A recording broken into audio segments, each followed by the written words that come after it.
Hi, I'm Clyde Lewis, and welcome to Cognitive Liberty. Today, I'm very intrigued by what I'm seeing in the media now, and that is that the New York Times, the Washington Post, and CNN are making inroads to correct their mistakes with regard to the Russian Kremlin conspiracy. From the very beginning of my broadcast that I was using on Ground Zero, the show Ground Zero, I've said many times that this is a conspiracy theory, and that the media has been known from time to time to spin great conspiracy theories. We all know that the 9/11 attacks happened in New York City. We know that the Pentagon was hit. We know that a number of people say that it was an inside job. But where did they get that information? Surprisingly enough, they got it from the mainstream media. The mainstream media plants seeds and they say certain things, and then they retract their statements, which is amazing. The mainstream corporate media is most certainly inconsistent. They do not have a consistent narrative. The narrative changes, and I know that stories change from time to time. But whenever they cannot seem to get a grasp on what reality is, they tend to create disinformation more so than misinformation. Disinformation is a result of something called pack journalism, where other reporters in networks piggyback off the other reporters and basically copy word for word, if not paraphrase, commentary given by the mainstream corporate news entities. So this is why, and I know that it's been a joke from time to time on Conan O'Brien and several other talk shows, you see people in the mainstream news, local news, and in national news repeating the same stories over and over again, rephrasing them or otherwise, putting them together in different ways, but the message is always the same. And most is fluff, or if they want to have an agenda, they push an agenda such as the Russian conspiracy. The Kremlin conspiracy, the Russian conspiracy, the collusion, the obstruction of justice, I'm watching trend away because of the testimony of Jim Comey, the former FBI director. He said in his testimony, if you remember, he said that the New York Times ran with a story that was not totally accurate. And so by the time it reached the viral media, which of course is the internet, it took off like wildfire, and progressives decided that this was the truth without even examining it.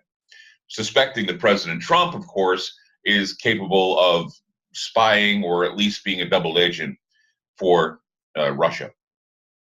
This is the same type of tactic they used on President Kennedy back in the 1960s, where they said that he was a double agent with Khrushchev because Khrushchev and him were talking about a joint effort for a space program because we wanted to make peace with Russia. The question is, what is wrong with making peace with Russia? Wouldn't it be nice to have at least an ally that's willing to work with you to try and combat people like ISIS, trying to put them in their place? Now, we've heard probably for the 8th time that Russia has killed the leader of ISIS. And we've known in history that Russia actually brought down Berlin in World War II. But isn't it interesting how Nazi spies decided to jump ship and they came to the United States? Reinhard Gehlen and others were part of Project Paperclip, and they were brought in with passports and given basically carte blanche to bring scientists in for the space program, bring informants in that were spies, that were Hitler's right-hand men, coming in and literally organizing the CIA. So for the longest time, the American people did not know that war criminals were actually running the CIA. And to this day, the CIA has had their hands in a number of things, and they also, along with the FBI and other alphabet agencies, developed something called Operation Mockingbird.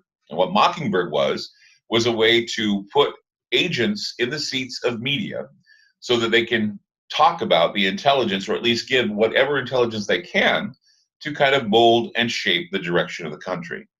Regardless of what you might think, many of your decisions are made by neural programming. In fact, the computer makes it easier for everyone to literally be controlled or otherwise programmed to do things they would normally abhor. And this is something I think we should have great concern over. And it, once again, violates something known as your cognitive liberty. You see, up here is your brain. Inside your skull is your brain, and this brain is something that you should hold precious. Your thoughts, your ideologies, your political leanings, your religious beliefs, all these things make up who you are. Your identity is also important. And in times where they're now trying to find the fingerprint or the thumbprint of the brain, they will find ways to infiltrate and invade your sensibilities, your common sense. The goal of the deep state is to create such a dissociative disorder among the people that they will do anything to escape their fear, their anxiety, their paranoia, and their anger. It's like Huxley said. He said that in the times of the future, patriotism will just be a word. Democracy will just be a word. Voting and constitution will just be a word, literally ignoring the foundation of what we believe in. It's coming pretty damn close to the 4th of July, and many times people don't realize what it means. They don't know what the 4th of July is. They just know it's a time to barbecue hot dogs, drink a few beers, and watch fireworks. But the truth is, it is a time where we decided that we didn't want to be a part of an empire. We were not wanting empire. In fact, a conspiracy of men broke the law in order to create a constitution and a declaration of independence from England.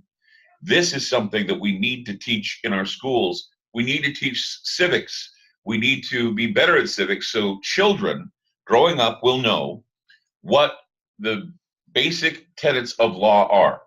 So they don't go off and do these meaningless protests and this destruction of property and all the things that they're doing. Protest is healthy for a country. Protest is healthy for a constitutional republic. But destroying property and harming people in the process does not accomplish anything. If anything, it hardens the resolve of the police state. They will demand, people out of fear will demand that we have militarized police. It's already happening now, obviously, because we're seeing it in the streets. It's like we're living in Kandahar because we have armored vehicles and we have armored police officers. We no longer have Barney Fife. We have something else. We have Rambo. And this is something that in my lifetime, I never thought I would see. When I was a child, I would attend my 3rd grade class, Mrs. Johnson. I'll never forget this. Mrs. Johnson was always proud that she was able to go to Russia to visit her family.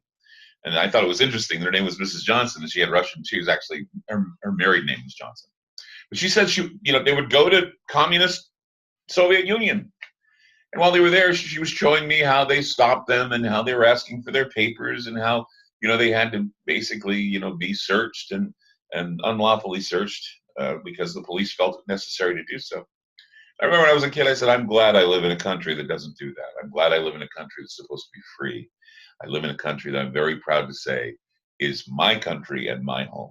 But now, much of what we saw in the Soviet bloc, much of what we saw in the Eastern Bloc is now happening in this country.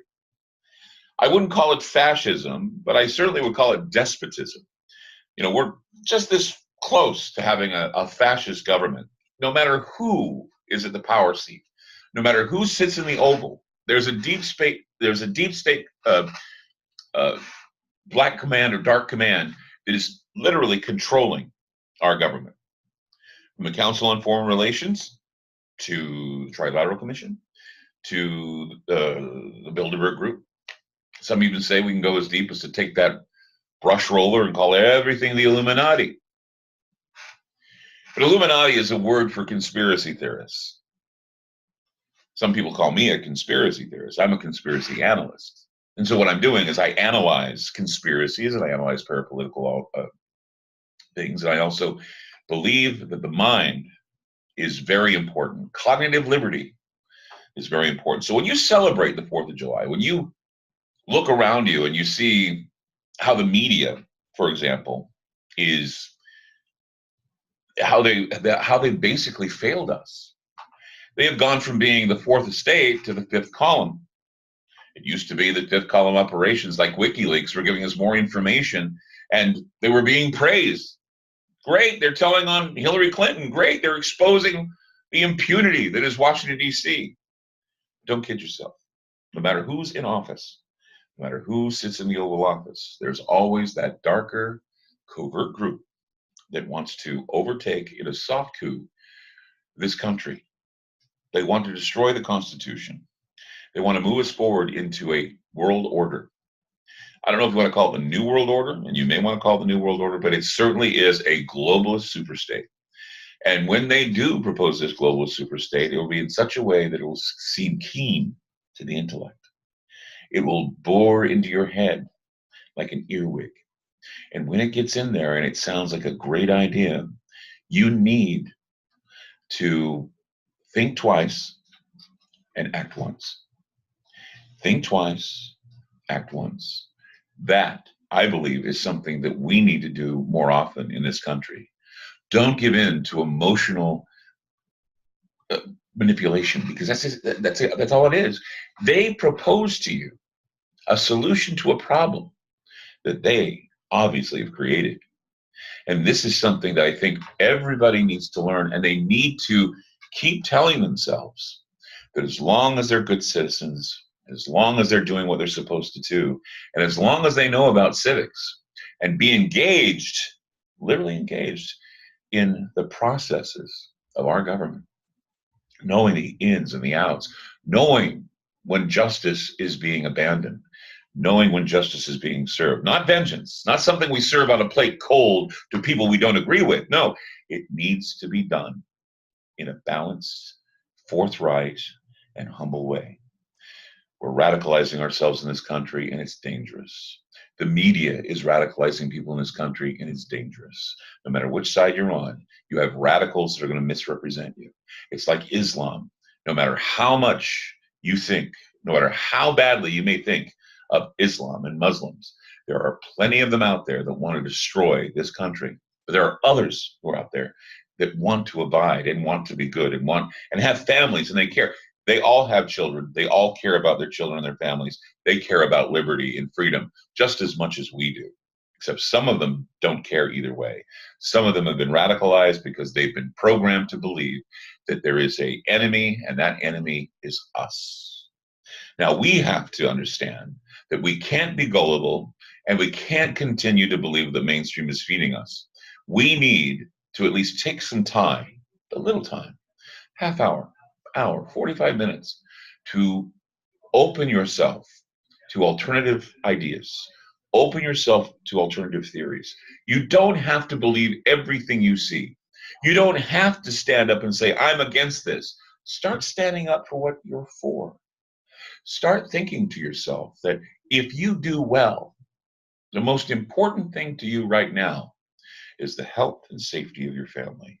The most important thing for you right now is the maintenance of your property.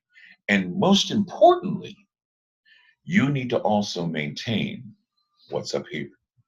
Your cognitive liberty is at stake. What you think, how you feel, who you believe in, whether it be God or something else, you need to understand that they want to tweak your mind with ideas that they want you to have. They want you to be the puppet. They want your servitude. When I'm talking about they, it's not nebulous. We know that in the background, there are many people that are running the show that you don't even know. Benjamin Disraeli once said that there are darker entities in government that we never see, that hide in the shadows, and they make all the calls. So no matter who you think the president is, no matter how much power you think he has, there are plenty of people in Washington at this moment that are the criminal element. And we never hear about them. We only see what they do. From the Oklahoma City bombing to the Boston bombing to 9/11 to Ukraine. I mean, all of these things that we see happen, it's all planned that way. There's random history and there's conspiracy history. FDR once said, and he was very right in saying so. He said that if it happens in government, it's been planned that way. So keep that in mind when you watch the movements of your government. Follow the money. See where it leads. Who benefits from the terrorist attack? Who benefits from the economy crashing? Who benefits? And who and what is the source of your information? What do you as a person do to enhance your education about what's going on around you? Are you highly entertained, or are you highly educated? At least on matters of pop culture, at least on matters of the zeitgeist, at least finding out, connecting the dots, and seeing trends. Some people have the gift to do it. I do it every day because that's my job. But if we exercise a little bit of study, personal study, if we were to read history as much as we allegedly read the Bible, I think we'd be more aware and more free and more able to use that cognitive resonance to make things change and make things better. I take delight in talking with people. I love to talk with them about what their attitudes are and what they feel, because you'll never know unless you ask. You never know unless you converse. We need to talk more to one another. We shouldn't be afraid to speak our minds. Political correctness is killing us. I'm not saying that we should be rude to each other. Hell, that's what Facebook is for. But no, in public, okay, when we're together, I think we find that maybe we have more common ground than we realize. We all want the same things. We all want things that will make us happy, things that will make our families happy. The 4th of July is a time to reflect on what the founding fathers did to make us happy, to give us things like life, liberty, and the pursuit of happiness. So if you're pursuing happiness, you can't make choices that you're damned if you do and damned if you don't. That is truly, I believe, satanic. Seriously. I mean, if there's a Satan in the world at all, if you believe in that, if you believe in God, if you believe in a Satan, if you believe in the devil is where, and when the devils are involved, it's where you have a choice. But each choice you make will destroy you. And this is what government's been doing as of late, providing you choices that do not benefit you, providing you crisis that they created themselves. They offer you solutions, and you decide to pick the lesser of two evils. Now, I was always taught that evil is evil no matter how you slice it. So you're going to settle for evil, or you're going to settle for evil. You understand? We need to choose. We need to choose better. We always need to choose better. If it isn't a good choice, don't make a choice just because somebody tells you to. If you know it's going to harm your cognitive liberty, if you know it's going to harm the way you think, or if it's going to program you into doing things you wouldn't normally do, I suggest if you can't live with it and you can't live without it, the best thing to do is avoid it, right? So, what have we talked about? Well, we talked about how the media has decided to, they decided to patch things up. I'm sorry, they say. We didn't have all the information, or we didn't check our facts with regard to the Russian conspiracy against President Trump. Well, in my opinion, sorry doesn't cut it. They've been doing it for 6 months. There needs to be something more than just an I'm sorry. A retraction after 6 months of pounding it into the head, violating your cognitive liberty, is something that I think is far more serious than just saying, I'm sorry, we made a mistake. Because what this, quote, mistake has done is it's created social upheaval, civil upheaval that could most certainly lead to civil war. And I think that a revolution is not something we want. A civil war is not something we want. What we want is smart, enabling of constitutional law. We need to refresh our memory, our cognitive recall. We need to refresh our cognitive recall about the Constitution, about what it means, and how we, the people of the United States, in order to form a more perfect union, establish justice and ensure domestic tranquility, provide for the common defense, support the general welfare, and secure these covenants of liberty to ourselves and our posterity do ordain and establish this Constitution of the United States of America. If we use this as our foundation and cornerstone of law, if we develop I guess you could call it develop an interest in knowing more than just the First and Second Amendments. Freedom of speech, it's a no-brainer. Second Amendment, we don't infringe upon that Second Amendment. We know this. But what about the other amendments? What about due process of law? We lack due process today because many of us believe that if the police are chasing somebody and they shoot them in the street, they had it coming. Courts of law are important for the survival of the American ideal. And many times, many people go without fair trials because they're shot in the street, extrajudicial executions in the street. This is why we have turmoil, and we talk about police brutality, and we talk about angry Black Lives Matter and all these other groups that are organized. And why are they organized? Because Americans have allowed themselves to be victims, and victimhood has become a cottage industry. Pay all sorts of money to be a part of a group that feels victimized. March in the streets with your bullhorns. Be all pissed off and angry. But what's it accomplishing?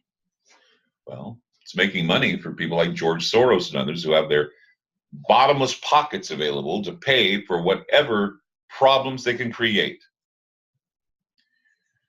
I'm hoping there's a calm. I'm hoping that there is an ability to love.